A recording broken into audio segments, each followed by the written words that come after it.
আসসালামু আলাইকুম রহমতুল্লাহি ওবরকাতুহ। আমি আসছি আজকে আমার মরিচে প্রজেক্টে।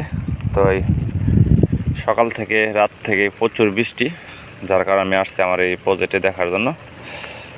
তো দেখতে আসছি যে গাছগুলো আসলে ঠিক আছে কি না, যেহেতু বিভিন্ন জেলায় মরিচ গাছ, পটল গাছ, করলা গাছ সেগুলো ডুবে গেছে, কারণ প্রচুর বৃষ্টি। তো আজকে আমি আসছি আমার এই মরিচে প্রজেক্টে। আমার এই গাছটা কিছুদিন আগে কুকুরি লাগছিল, তো এখন আবার নতুন পাতা বাড়িতেছে, এগুলো মোটামুটি একটু ভালো হইতেছে।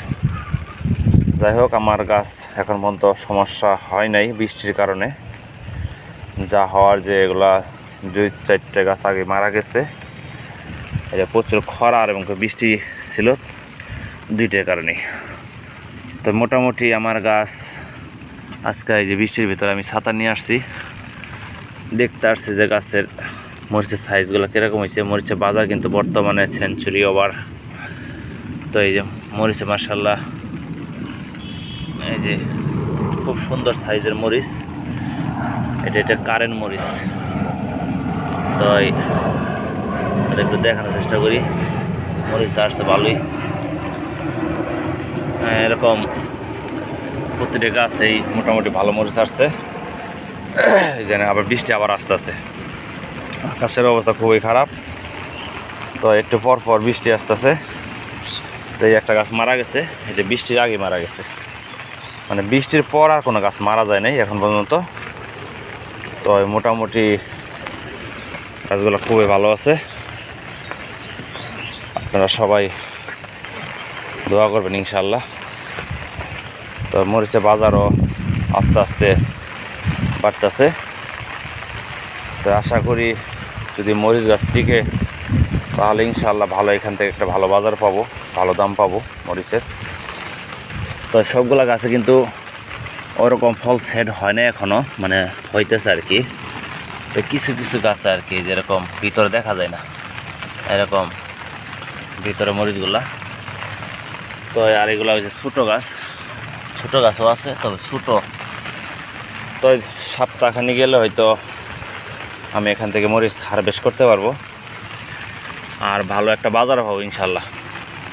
প্রতিটি গাছে কিন্তু এই যে মরিচ চলে আসছে। তার গাছ কিন্তু মোটামুটি অনেক সুন্দর আছে মাশাআল্লাহ, গাছের চেহারাও খুবই ভালো। তো এই প্রথমবার মরিচ একটু কম হবে, হয়তো পরে গাছগুলো যখন ঝোপালো হবে তখন হয়তো মরিচ একটু বেশি হবো।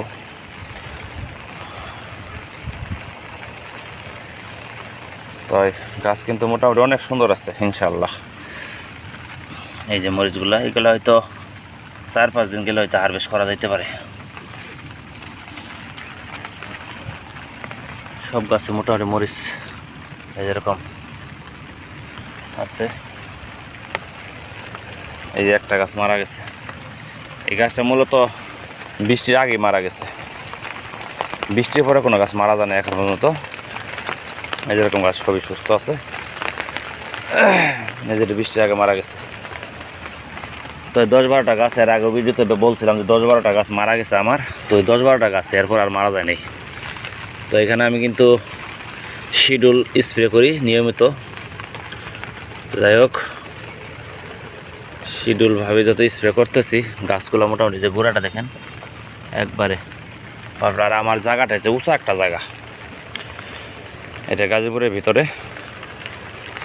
আমার জায়গাটা কিন্তু অনেক উঁচা, এখানে পানি উঠলে এখানে আশা করা যায় না পানি উঠবে, কারণ এখানে পানি উঠলে বাংলাদেশের যে কোনো জায়গায় পানি ওঠা বাকি থাকবে না।